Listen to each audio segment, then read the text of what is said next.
ಎಲ್ಲರಿಗೂ ನಮಸ್ಕಾರ. ಯೂಟ್ಯೂಬ್ ಚಾನಲ್ಗೆ ಸ್ವಾಗತ. ನಾನೀಗ ಕುಂಬಳಕಾಯಿ ಕಡುಬು ಮಾಡ್ತೀನಿ. ಕುಂಬಳಕಾಯಿ ಕಡುಬಿಗೆ ಏನೇನು ಬೇಕು ಅಂದರೆ, ಕುಂಬಳಕಾಯಿ ತೊಗೊಂಡಿದ್ದೀನಿ, ಸಣ್ಣದೊಂದು ಕುಂಬಳಕಾಯಿ ತೊಗೊಂಡಿದ್ದೀನಿ.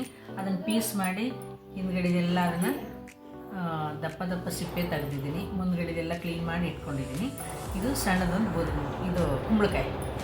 ಅದಕ್ಕೆ ಬೇಕಾಗಿರೋ ಸಾಮಗ್ರಿಗಳು: ಗೋಧಿ ಹಿಟ್ಟು ಬೇಕಾಗುತ್ತೆ, ಏಲಕ್ಕಿ, ಲವಂಗ, ಗಸಗಸೆ, ಶುಂಠಿ ತೊಗೊಂಡಿದ್ದೀನಿ, ನಾನು ಸ್ವಲ್ಪ ಬೆಲ್ಲ ತೊಗೊಂಡಿದ್ದೀನಿ. ಬೆಲ್ಲ ಚೆನ್ನಾಗಿ ಇದನ್ನು ಜಜ್ಜಿಬಿಟ್ಟು ನೈಸಾಗಿ ಮಾಡಿ ಇಟ್ಕೊಂಡಿದ್ದೀನಿ. ಆಮೇಲೆ ಪುಟಾಣಿ ತೊಗೊಂಡಿದ್ದೀನಿ. ಪುಟಾಣಿ ಅಂದರೆ ಹುರುಗಡ್ಲೆ, ಇದನ್ನು ಪೌಡ್ರ್ ಮಾಡಿ ಇಟ್ಕೋಬೇಕು. ಚಿರೋಟಿ ರವೆ ತೊಗೊಂಡಿದ್ದೀನಿ. ಇದನ್ನೆಲ್ಲ ನಾನೀಗ ಯಾವ ಥರ ಮಾಡೋದು ಅಂತ ಹೇಳ್ತೀನಿ.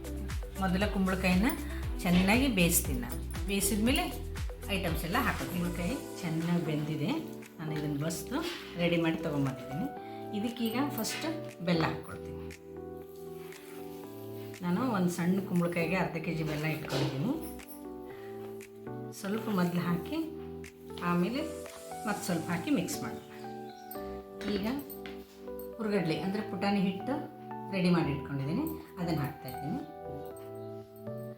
ಚಿರೋಟಿ ರವೆ ಅದನ್ನು 1 ಕಪ್ ಹಾಕ್ತಾಯಿದ್ದೀನಿ. ಸಣ್ಣ ಕಪ್ಪಿಂದ 1 ಕಪ್ ಹಾಕಿದ್ದೀನಿ.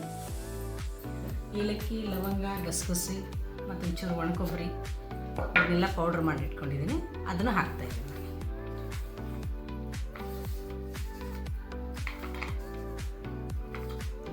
ಈಗ ಇದನ್ನೆಲ್ಲ ಮಿಕ್ಸ್ ಮಾಡ್ತೀನಿ. ಆಮೇಲೆ ಇದ್ರ ಹದ ನೋಡಿಕೊಂಡು ತೆಳ್ಳಗಾದರೆ ಸ್ವಲ್ಪ ಗೋಧಿ ಹಿಟ್ಟು ಹಾಕೋಣ. ಈಗ ನಾನು ಗೋಧಿ ಹಿಟ್ಟು ಹಾಕ್ತಾಯಿದ್ದೀನಿ. ಇದು ಗಟ್ಟಿ ಬರಬೇಕು. ಗಟ್ಟಿ ಆಗೋವರೆಗೂ ಎಷ್ಟು ಹಿಟ್ಟು ಹಿಡಿಸುತ್ತೆ ಅಷ್ಟು ಗೋಧಿ ಹಿಟ್ಟನ್ನು ಹಾಕ್ತಾ ಇರಬೇಕು. ಆದರೆ ಸ್ವಲ್ಪ ಸ್ವಲ್ಪ ಹಾಕಿ ಹಿಂಗೆ ಮಿಕ್ಸ್ ಮಾಡ್ತಾಯಿದ್ರೆ ನಮಗೆ ಹದ ಸಿಗುತ್ತೆ. ನೋಡಿ, ಈ ಥರ ಮಾಡ್ತಾಯಿದ್ರೆ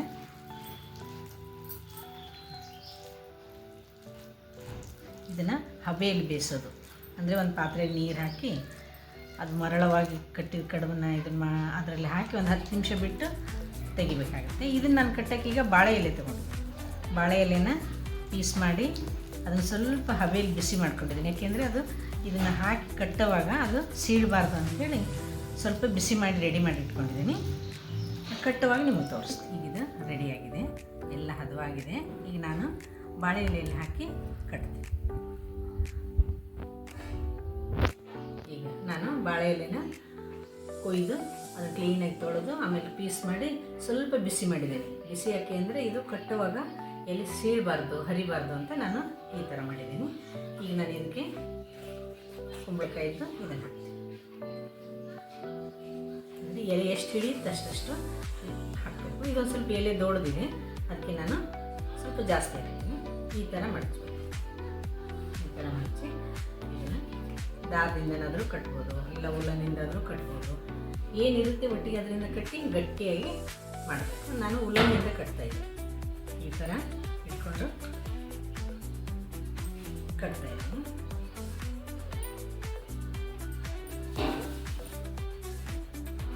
ಈ ಥರ ಕಟ್ಟಿ ಹಬೆಯಲ್ಲಿ ಬೇಯಿಸ್ಬೇಕಾಗುತ್ತೆ. ನಾನು ರೆಡಿ ಮಾಡಿ ಕಟ್ಕೊಂಡು ಈ ಪಾತ್ರೆಗೆ ಹಾಕಿದ್ದೀನಿ. ಈಗ ಬೇಯಿಸ್ಬೇಕು. ಬೇಯಿಸಿದ ಮೇಲೆ ನಾನು ರೆಡಿ ಮಾಡಿ ತೋರಿಸ್ತೀನಿ. ಈ ಥರ ಕಡುಬೆಲ್ಲ ಮುಳುಗುವಷ್ಟು ನೀರು ಹಾಕಿ ತಟ್ಟೆ ಮೇಲೆ ಮುಚ್ಚಿ ಹಿಂಗೆ ಒಂದು 10-12 ನಿಮಿಷ ಇದು ಬೇಯಲಿ. ತೀರ ಹೀಟು ಬೇಡ, ಸಿಮ್ಮಲ್ಲೇ ಬೇಡ, ಮೀಡಿಯಮ್ ಹೀಟಲ್ಲಿ ಒಂದು 12-13 ನಿಮಿಷ ಬಿಟ್ಟರೆ ಕುಂಬಳಕಾಯಿ ಕಡುಬು ರೆಡಿಯಾಗಿದೆ.